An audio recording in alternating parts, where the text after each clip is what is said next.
Welcome back to History Class with Dr. W. We're continuing our discussion of 1920 to 45, and in this series of lectures, looking at the triumph of nativism in the early 1920s. In the previous lecture, we focused on the Red Scare itself and conditions leading to it. In this lecture, we're going to focus on another vestige of the kind of fear and hatred that flowed through the country in the early 1920s, the revival of the Ku Klux Klan.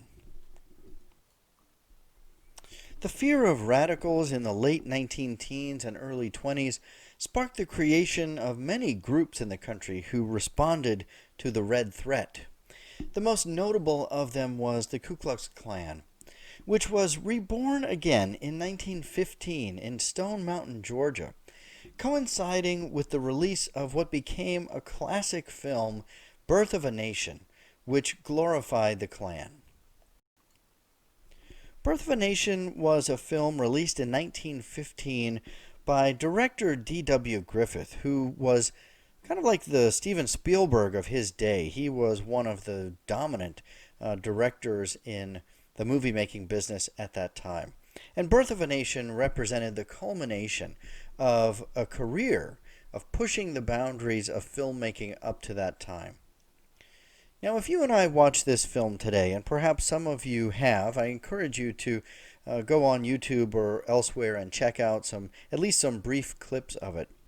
It's difficult for us to watch today for a number of reasons, probably the most significant being the extreme racism of its content. The action and depictions that you see in this film would never be acceptable today.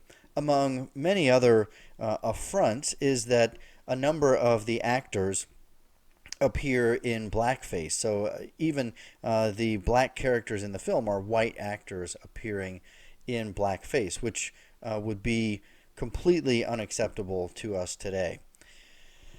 Of course, the content of the film is objectionable. This was a film released in 1915, and it's looking back on the Civil War era and the years just after, the early years of Reconstruction. And the plot of the film involves an extreme fear of blacks taking over the South during the Reconstruction era, passing a number of wildly unrealistic laws, which basically allowed them to prey upon white women.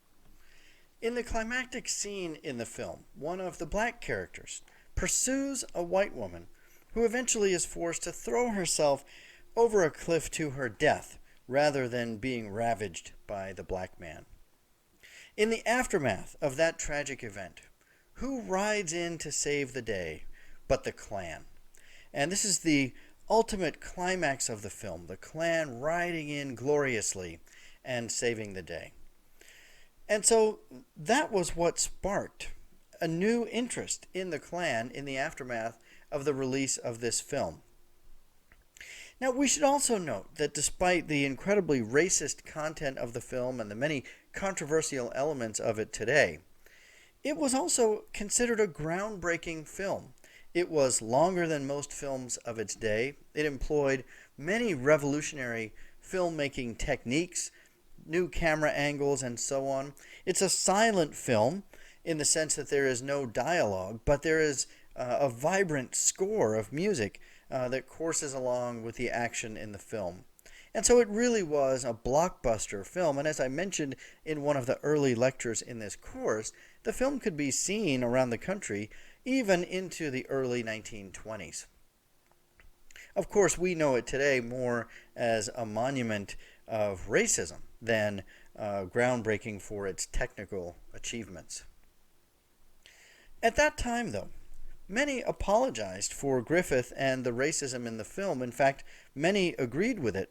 And no less than Woodrow Wilson, who I've mentioned to you was very highly educated, a political scientist and historian in his own right, who described the film as lightning in a bottle, and it's all so terribly true. Now, we know today that the historical depictions in the film of the Reconstruction era were grossly inaccurate, and there were those at that time who understood that it was inaccurate as well. many of them black leaders, including W.B. Du Bois, who spearheaded an attempt to make a counter film called Birth of a Race, which would be released and show the real history of the Reconstruction era and kind of overturn or challenge the success of Birth of a Nation. Now, this was one of the first opportunities that African Americans had to make their own film within the film industry. The film, though, began to grow out of control, and it lost the kind of pointed punch that a protest against Birth of a Nation needed to have.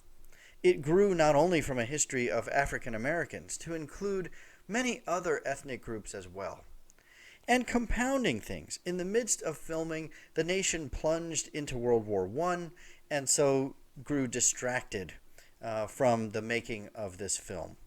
By the time the movie was released several years later, it was a flop and drew virtually no attention away from Birth of a Nation. Nonetheless, we have to note Birth of a Race for a number of its achievements. It did manage to mount a propaganda campaign against Birth of a Nation, even if it didn't really have much of an impact on the success of that film. The research and information in the film Birth of a Race was much more accurate than Birth of a Nation itself. It also announced the presence of W.B. Du Bois and the NAACP in the filmmaking industry, and marks one of the first times that blacks actually participated in the filmmaking process themselves. So even if it wasn't much of a counter in any real impact to Birth of a Nation, it still marked a number of achievements. Well, Birth of a Nation, as I mentioned, sparked the rebirth of the Ku Klux Klan, which again in the film is depicted in heroic terms. This new version of the Klan was not only Southern. The Great Migration and increased immigration into the country inspired the Klan to move into northern cities and into the Midwest. It was still most powerful in the South, but also had a great presence in the Midwest and the cities of the Northeast. This new version of the Klan was also more than just anti-black. It was also anti-Catholic, anti-Jew, anti-labor, and anti-immigrant during this time. And it became a force in much of the nation by the mid-1920s.